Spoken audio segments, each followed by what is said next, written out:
You disobeyed the rules, Room 666, and now only we can monetize off your videos and we have complete control.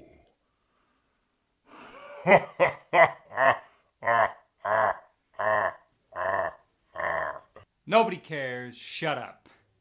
Welcome to Room 666. Today we're going to be reviewing The Killing of a Sacred Deer, the newest film from Yorgos Lanthimos. The film star... What the Where'd the camera go? Where'd the camera go? What the fuck happened? The film stars Colin Farrell, Nicole Kidman... Yeah. Where the hell did it go? The film also stars Barry Keoghan and Rafi Cassidy. Alright. Okay, the story is about a surgeon who has a strange relationship with a young boy, and you're not gonna go anywhere? Okay. He's got a strange relationship with the young boy, and then he gives him like this weird ultimatum the young boy gives to Colin Farrell, who plays the surgeon, and shit gets weird. Don't move anywhere. Alright. Shit gets weird. But I don't want to give too much away. You just gotta see it for yourself. Alright? Yorgos Lanthimos. One of my favorite directors. Top 10 for sure. Check out The Lobster. Check out Dogtooth. Get to know his style. But The Killing of a Sacred Deer. Michael Haneke, if you don't know who that is, he directed Funny Games, and that's what I would compare this film to. It's basically like, this is the highest compliment I can give any film. It's like a film that would have came out in the 70s, a 70s psychological horror thriller. The way that Yorgos moves his camera throughout the big kind of empty white halls of the hospital, which a lot of it takes place in, and even the big house that Colin Farrell's house, the way that it moves, the camera moves through the house like it always makes you seem like you shouldn't be there. And it's just a lot of horror film directors need to take note and watch this film, because it'll show them how to create tension, how to create a sense of uneasiness, how to make you uncomfortable, and how to literally make you have no idea what's going to happen next without having to do jump scares or, silly, just loud noises or things like that. And in the sense of his style and the acting in the film, it's sort of like Wes Anderson in the sense that if you see The Lobster, you see Dogtooth, you see this film, you see the same kind of style, you see the same kind of acting. It's very cold, and they just sort of say what they're going to say, and it's sort of very... I don't know, it's sort of strange. When they yell at each other, it's very a matter of fact. It's not like wild and crazy. It's very just stilted. And it's an amazing style that I think he's been able to perfect. And with The Lobster and Dogtooth, and now this, if Colin Farrell sticks with Yorgos, it's a dream team made in heaven. Yorgos, you're great. Killing of a Sacred Deer, one of the best horror films of the year. Colin Farrell does a great job in this film, as he did in The Lobster. In The Lobster, he played an insecure, kind of schlubby, kind of awkward type of guy.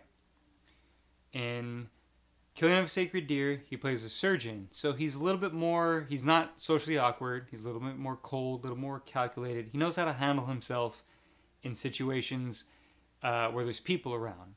But at the same time, you still get the sense, which is kind of like a real life thing, where people are so kind of professional and so stiff and cold, that you always get the sense that there's something more desperate and sad inside of them. And Colin Farrell has done a great job in The Lobster, and even in something like In Bruges, where he's able to kind of convey that sort of sadness. There's this awkwardness to him, and he's a surgeon, and he's able to kind of carry himself around people. He can carry himself around his wife, his kids, his coworkers.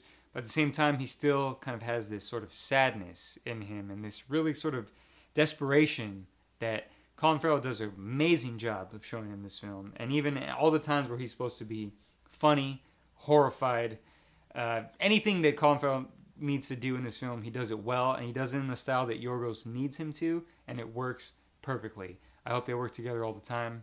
It's a great performance. Let's talk about the Thunder from Down Under. Nicole Kidman.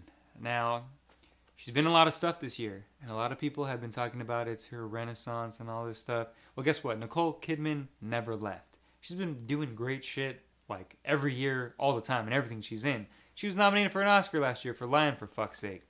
And in this film, she shows why she's one of the best actresses working today and why she should be in films like this. Why she works with Lars von Trier, why she works with all kinds of, like Sofia Coppola and The Beguiled. Why she's so good for films like this. Literally, almost all the scenes that she's in are close-ups of her face while you hear what's happening off screen. So you hear somebody else saying something or something's happening, and it's mostly her reacting. And there's nothing better than long, still takes of Nicole Kidman reacting to shit. Because she's amazing. All in one shot, she can show you an emotion of confusion, fear, just sort of hatred. And she has this one scene where she's talking to Barry Keoghan's character, and it's just, like I said, it's just one shot on her. And all these emotions are running through her face, whether she moves an eyebrow or the way she sort of starts to speak but doesn't. She does all kinds of great things, and it's literally just with her face. She's as beautiful as ever. Nicole Kidman, you're amazing. The MVP of this film is Barry Keoghan. His performance is downright freaky as fuck. Now think of basically Norman Bates from Psycho. He basically displays this sort of weird, kind of awkward innocence, but also this sort of strange, like, sinister. You don't know if he wants to kill Colin Farrell or if he wants to honestly have sex with Colin Farrell. You don't know. It's a really weird relationship, and Barry Keoghan does a great job of kind of displaying these kind of weird emotions. And he also has kind of like this Joker vibe, like the scene in The Dark Knight where Batman is interrogating the Joker and kind of just beating him up and throwing him around. The Joker's just like laughing and taking it.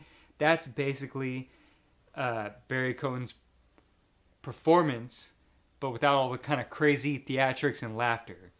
And it's really awkward. It's really, really scary because, this is a horror film. And he is basically, I don't want to give too much away, but in a lot of ways, he is sort of the reason for that horror, and does a great job of displaying that and going toe-to-toe with Colin Farrell, because most of their scenes are them together, and, oh man, they're great.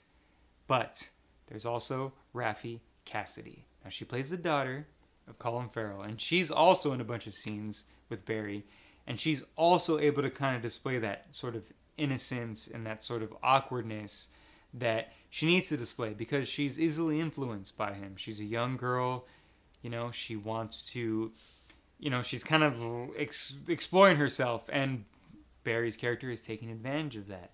And she shows a really good range, and also just going toe-to-toe with Nicole Kidman and Colin Farrell, and just being a young girl, a young actress, she showed herself, and she did a great job. She fits in the world that Yorgos has created, and both of them are great together. Fucking hell yeah, Barry. I hope you get nominated for an Oscar. In conclusion, The Killing of a Sacred Deer is so far my favorite film of the year, but it's not for everybody. Put it this way. If you like horror films, psychological horror films, where it's not jump scares, where it's more kind of this uncomfortable feeling, I definitely would say check it out. It's certainly not going to be for everyone to rush out and see in the theaters, but if you get a chance to rent it, if you get a chance to see it on video on demand, I would definitely suggest it.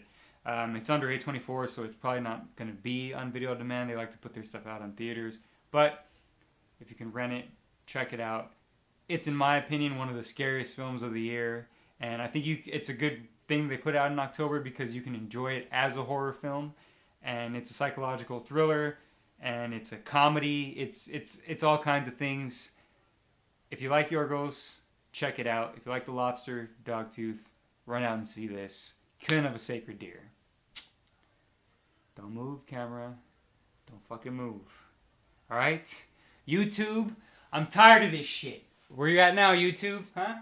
Alright? You want me? Thought you could throw the camera around and switch me up. Well, guess what? I did a perfect review. I'm right here. I'm right here, YouTube. What do you do in that shit? Where the fuck are you at, huh? Huh? YouTube Oh, oh, Red. oh, oh, oh, oh.